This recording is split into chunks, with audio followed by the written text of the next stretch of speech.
잘안돼. 야, 매니저 치우라고. 에이, 맞잖아.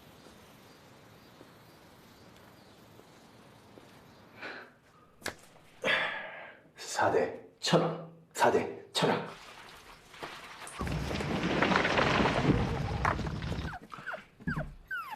별님아, 좀만 기다려. 금방 나갈게.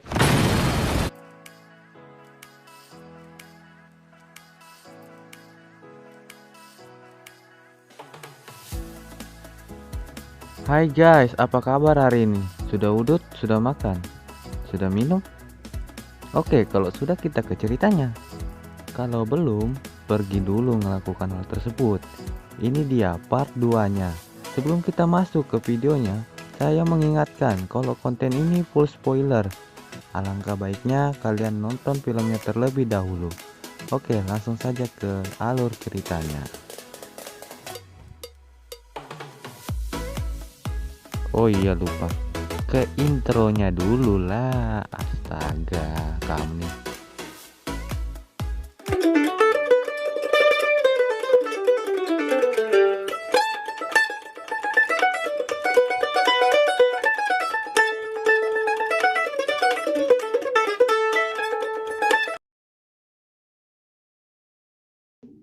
Awal scene memperlihatkan seorang sedang memarahi wartawan yang meliput di sekitaran reruntuhan. Sebut saja Pak Sarjo. Lanjut. Mr. Cha pun terbangun dari pingsannya lalu meminta tolong ke orang-orang di sekitar. Namun tidak ada satupun orang yang mendengarnya. Ada Jarwo di sekitar reruntuhan tersebut. Ia tidak mendengar apapun karena ia sedang asik karaoke.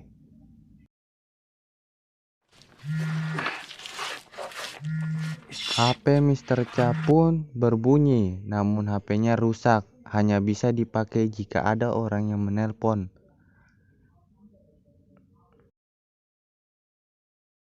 Esok pagi pun tiba, Mr. Cha mendengar suara orang-orang ribut di luar. Sontak ia ingin berteriak, namun jika ia berteriak, popularitasnya akan hancur dikarenakan Mr. Cha tidak memakai baju dan akan membawa awak media di reruntuhan tersebut.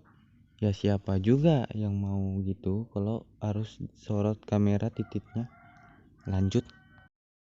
Arem pun menelpon Mr. Cha untuk menyuruh Arem temui Mr. Cha yang sedang terjebak di reruntuhan tersebut.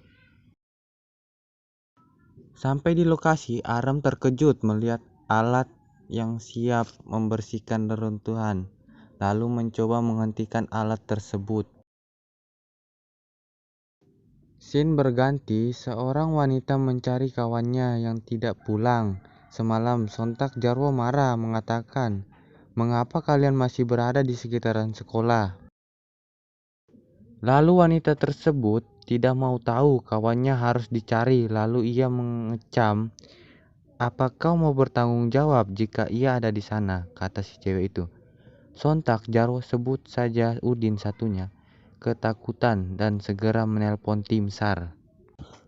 Sorry guys, banyak suara ayam. Kurang ajar ayam nih, banyak banget. Siang-siang berkokok, anjing. Tim SAR dan ambulan pun tiba. Ia bersiap-siap mengevakuasi siswi, katanya terjebak juga di reruntuhan tersebut. Di sisi lain, Mr. Cha sedang berdoa berharap siswi tersebut duluan ditemukan. Lanjut, tim SAR mendapatkan sesuatu di balik reruntuhan, tampak seperti manusia. Di sisi lain, tiba-tiba Zu mendapatkan telepon dari kawannya tersebut. Ternyata kawan Zu sudah di rumah. Kawannya tersebut ternyata di warnet semalam lalu pergi tanpa dosa.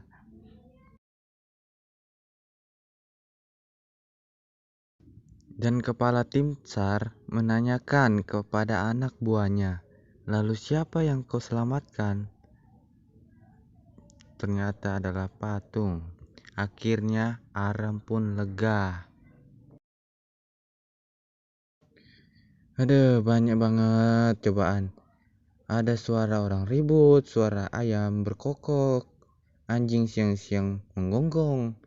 Ini masih jam 2 siang, anjing. Aduh. Cuk, tolonglah. Ternyata Alex masih hidup. Sementara alat berat membersihkan reruntuhan, Aram pun kembali menghentikan alat berat yang sedang bekerja di sekitar lokasi Mr. Cha terjebak.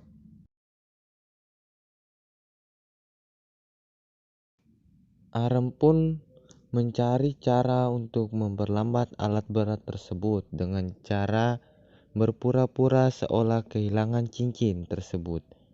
Dan Jarwo menghampirinya untuk membantu mencarikan cincin Aram. Saat mengorbankan cincin Aram yang harus diambil Jarwo.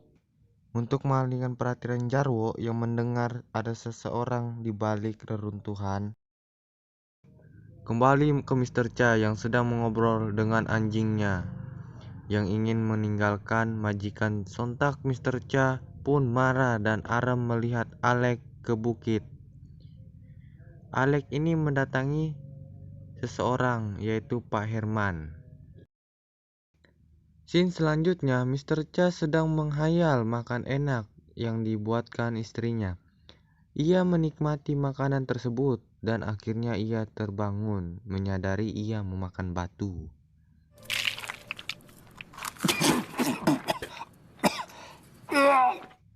Dan di luar ada Aram yang ingin menyelamatkan Mr. Cha. Sementara Aram menyelamatkan Mr. Cha membahas kotoran Alex yang ia katakan keberuntungan. Lalu Mr. Cha berkata, "Apa ini yang kamu maksud keberuntungan?" Kalau yang nggak tahu masalah kotoran ini, ada di part satunya ya guys. Saat Mr. Cha mengangkat puing reruntuhan dan dibantu oleh Aram, di saat itu Mr. Cha tidak sanggup mengangkat puing reruntuhan tersebut.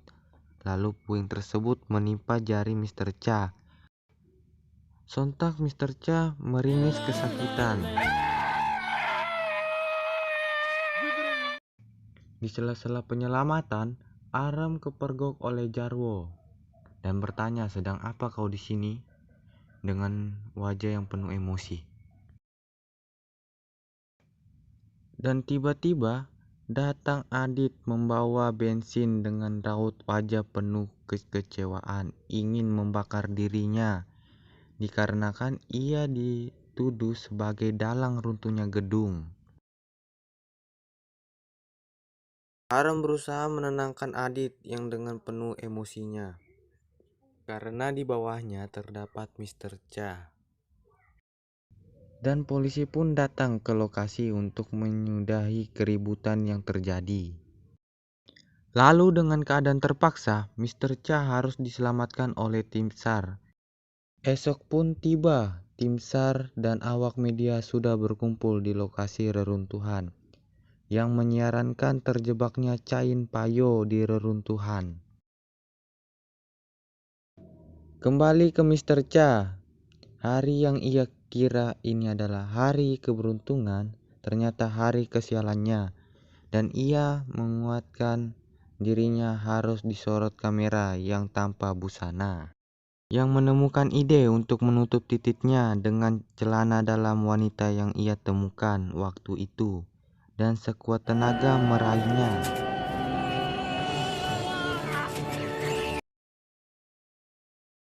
Ia pun keluar dengan gagahnya memakai celana dalam yang ia temukan, tetapi ia merasa celana dalam tidak mampu menutupi titiknya. Kan titik lagi, maksudnya ketulusan guys. Aku juga nggak tahu apa hubungannya celana dalam dengan ketulusan. Di rumah sakit, Mr. Cha menonton sebuah acara TV yang harusnya ia di sana, tetapi karena insiden tersebut, reputasinya sebagai artis senior hancur. Terlihat anak didiknya yang menganggap dirinya sebagai panutan tidak lagi menganggapnya.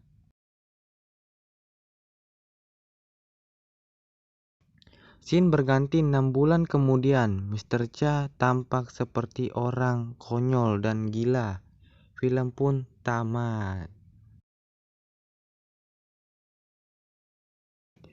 Akhirnya videonya tamat juga guys. Saya juga nggak tahu kenapa saya mau jadi konten kreator alur cerita film. Jujur saja saya orangnya pemalas banget dan jauh dari keahlian saya dalam menulis alur cerita film. Dilihat dari editannya saja kalian bisa membacanya guys. Aduh. Tapi nggak apa-apa, kita akan semangat terus membuat alur cerita film. Jangan lupa komen di bawah apa saja kurangnya. Terima kasih guys sudah menonton. See you.